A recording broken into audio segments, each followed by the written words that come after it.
Welcome to Order in Chaos, episode 13. Today we are talking about brand collaborations because recently one of the biggest news and biggest collaborations in recent times is the Swatch x Audemars Piguet collaboration. We've seen news that people go crazy queuing up for the Royal Pop, right? Personally think that it looks kind of funny, but yeah, people go crazy over it. So why today we are talking about brand collaborations and why it was a success, and we try to Was it a success? I think so. I mean they got the attention they wanted, right? Okay. Yeah. Makes sense. So so that's what we're talking about today. Brand collaborations. What makes a brand collaboration good, and should you pursue a brand collaboration in order to take your business to the next level? What do you think? Okay, so for me personally, I think like the Royal Pop collab, right? It didn't really make a lot of sense. Right. Mhm. Firstly, because I mean the fact that if you wanted people not to imitate Royal Oak, right? It's Yeah. Royal Oak, Yeah. right? So then you wouldn't make it a modular unit, so it's detachable, right? Yeah.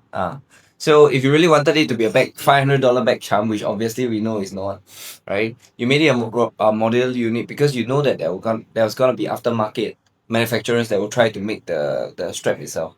So if you know that this is gonna happen, right? I'm just thinking like, why don't you just like straight up just go for it as the brand itself? Like just release a watch. Like a watch, yeah, a watch rather than okay. But they still collab, but they release a watch instead of the Yeah. Because the point is that you know that it's gonna happen, so like why not just do it yourself? And secondly, it's more of like, if you notice like recently, right, the hype has really died.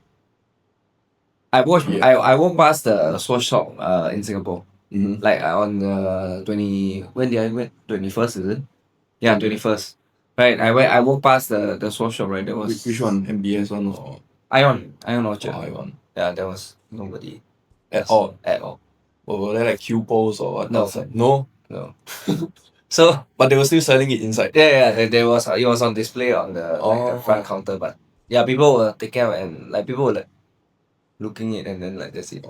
But there's still interest in it. I don't think so. Like I mean, like how like depends on how you define interest, lah. Like curiosity, I guess. It's not really like interest to buy, right? So the thing is, even for that, right, the manufacturers, the aftermarket manufacturers, right, they don't have time to come up with the runs, the production runs, right, and the fat is already there. You get what I mean? So my thinking is more of like, if you want to collaborate, yes, you can collaborate. Like you can punch above your weight or below your weight, but don't go too far. You get what? That's my perspective of brand collaboration. Or it has to be, there must be, okay, it can be association with a certain heavyweight, but then it's not direct association. What do I mean? Right, so let's say Uniqlo has collaborated with many famous designers, right? So for Jonathan Ender is the famous designer that revolutionized Loewe before he moved on to Dior, if I'm not wrong, right? So but the thing is, right, is if you notice, the Uniqlo they did collaborate with Loewe. It's different. Even though everyone in the fashion world knows he's the brain behind the Loewe brand, right?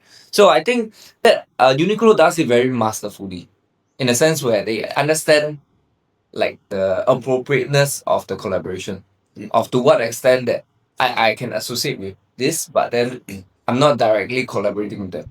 So I think that's the part the brands need to master. They collaborate with the brains of the brand rather than the brand itself. Yeah, correct.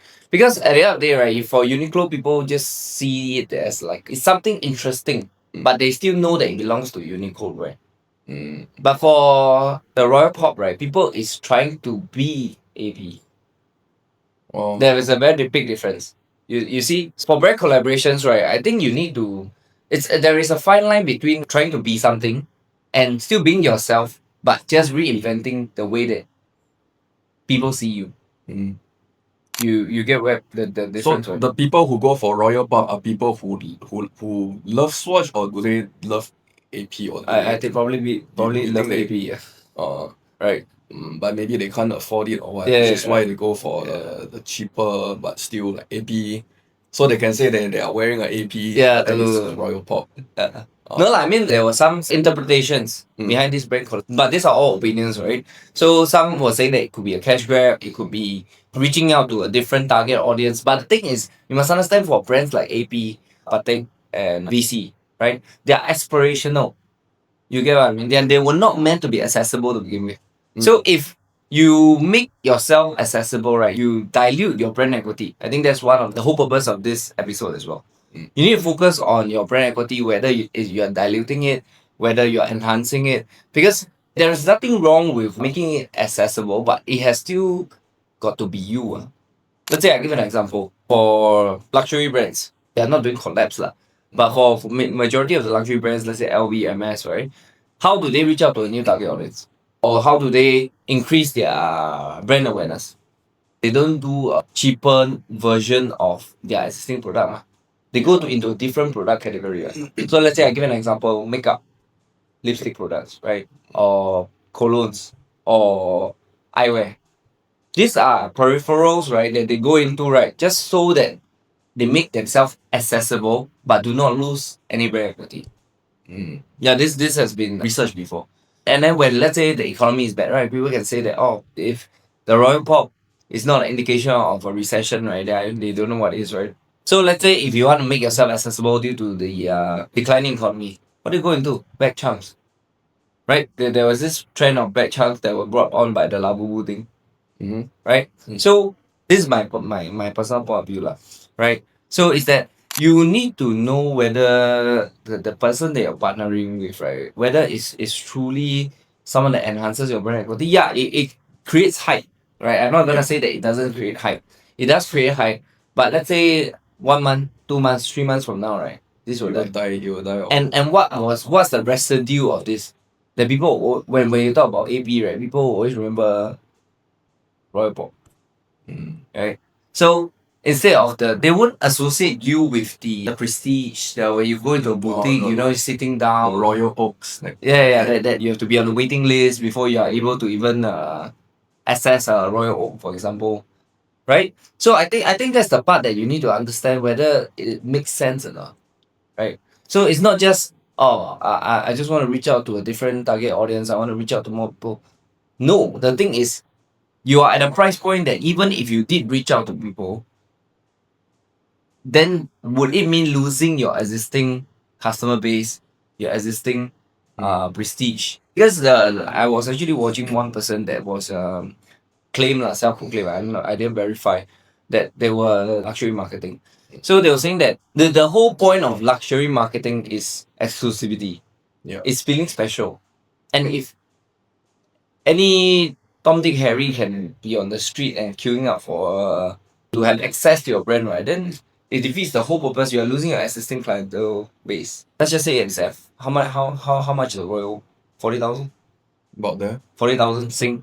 One Royal Pop is what, 500 a piece? I think so. So you need like 80 to make one price of one Royal Pop. Like what's the point lah? Yeah, you get what I mean? Other than that, right, what you can consider is if you're doing a brand collaboration, right, you need to be at a price point where it still makes sense. I think that's one thing to take in consideration as well. So instead of 500, maybe you put it at like 2,000, 1,000, 2,000. Right? So but for why that will make sense, right? Even though it's still not at Royal Oak's price, right? It's because it's luxurious compared to the other Swatch watches. You get where So when they collab, right? So because AP is the one that's perceived as higher tier, and then Swatch is the lower tier. So in this case, would you say that they are elevating the people who love Swatch, or are they kind of like bringing down the high tier, the people with the wealth who go for Royal Oaks, that kind? Are they like, I feel it's or is it both at the same time? they're doing neither at the same time. So then, what kind of benefits does it bring to both of these brands, or do you think that Swatch benefits more from this collab than AP, or AP? Definitely Swatch benefits. Swatch benefits. Yeah. Because the thing is, the one that are queuing are Swatch customers, ma. right? The one who are buying AP customers wouldn't really. yeah. Like it creates hype for Swatch, man. So it has benefits for Swatch, right? But then for AP, it's a bit questionable because the people always anchor, ma, right? Because let's say if you're anchoring based on Swatch watches, right? And if it's so like it's still somewhat at a premium, right? It makes sense. But if it's very similarly priced to other Swatch watches, then they are comparing it with other like Swatch watches or products within that tier. yeah, Uh, that's one thing to take into consideration. So let's say a few masterful collaborations. Let's say we talk about luxury brands. They do cafes. They collaborate with some cafe to do collabs, like cross industry. I would honestly, if you ask me, right, I would feel that cross industry collaborations are safer lah. But it has to make sense lah. You can't be collaborating with a logistics company lah. You get what I mean? So, or just because I have mechanical gears, I have the what's that the chronograph thing, right? Then I will be excellent at logistics. No lah, it doesn't make sense, right? So cross industry collaborations are actually much safer in the sense where because each has its own place within their industry, ma. There is no direct association. I think it's easier where people don't compare. I think that's why I say it's easier. There was also this saying that, in fact, AP was kind of saving itself because they lost 2 lawsuits. They tried to trademark that octagonal bezel. Yeah. They tried to trademark it, but they lost it. They lost the lawsuit for twice, which is why they just decided to collab with Swatch just to Burn the world. Watch the world burn. I think you can say that. So I went to read up on this, right, where they were saying that it could be due to the fact that there were copycats or what they call like inspiration. Casio has a the bezel lah, right? So but the thing is, no matter how people copy, right, it's still not they can try to be you, but they're never you. You get where I'm coming from, right? So why are you afraid of the copycats, the inspirations, right? Actually good for a brand. I mean, yeah, you don't capture the sale lah. You don't capture the few $100s lah, or let's say it accumulate to a few $1 billion, right, or hundreds of millions. But then that's not your end goal. If you're trying to create a legacy, that shouldn't be your purpose, right? Yeah. So it's the same as like Rolex sponsoring me to become their brand ambassador when I'm not even at the league. I'm not even at the top of my in sports lah, right? I'm it's the same as saying that I'm Roger Federer, I'm Tiger Woods. Doesn't make sense, right? Yeah. So I think that's the point behind. But then let's say if up and coming, then that still makes some sense to some extent. Yeah. So if you're a business owner trying to seek out a collaboration, what should you consider? Okay, so whether they fundamentally believe in the same thing as you, or whether they are being perceived in the same way as you. I think that's for symbiotic kind of collaboration. So it has to be somewhat in the same tier, or even like just one up, one down. One up, one down still makes sense, right? But the difference can't be too much. Yeah, the difference can't be too much. That's one thing. In the same industry, this is for the same industry. For another industry, let's say cross collaboration across industries, right? That's more flexible. As long as they are aligned with your brand, I think that's still fine. So I think the main thing is it has to make sense for where you stand. That's why I always say for those who are deciding whether you should go for collabs, right? Unless you are individual, right? So usually individuals are fine. Meaning that let's say today you want to do a collaboration with an influencer. Let's say you're influencers, you want to share your audience, right? Get more people to know you, right? I think that's still quite safe because you're representing yourself. And you yourself are a mix of certain different elements. Different elements, right? So and people at the end of the day are more forgiving to people lah. Yeah. Right. But for brands they are less forgiving. That's one thing that you need to remember. There are brands that have been around for hundreds of years, right? And then just collapse because a lack of clarity or consistency in their brand image, right? So let's say if you're a brand, you need to be more careful. And I always recommend to start with cross industry first. Right? Like they are not in the same industry or like at least not in the same products. Even if it's in the same industry, it can be their different product. Yeah, I think that's just one thing I would urge people to consider. Any more questions? As a brand, you should collaborate to capture more of Your audience. your audience rather than That's trying to- another target audience. It doesn't make Oh. sense. Because, dude, you're not a new brand.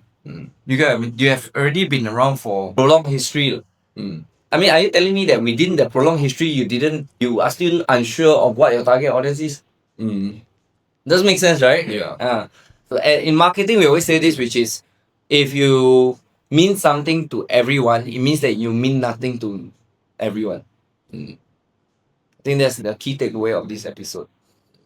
So ultimately, it still comes back to you knowing what your brand stands for, knowing your prospective collaborator, what do they stand for, what do both of your brands get to gain from this collaboration, and also what the customer gets to gain from this collaboration. So only if when there is an alignment between all of these factors, then You can consider lah, right? Or if you prioritize going for cash grab, then okay lah. But going for cash grab would risk damaging the brand in the long run, right? That For is all to you stand know, to lose your customer base and Maybe if you want to retire already, then you just I'll just like you don't know. Maybe they want to retire the brand already. since they already lost the lawsuits and what. Yeah. Might as well, like Might as well. go out guns blazing. Just blow the whole shit up. Okay, so that's about it for this episode 13 of Order in Chaos. Remember to like, share, and subscribe. See you in the next one. Bye bye. Bye bye.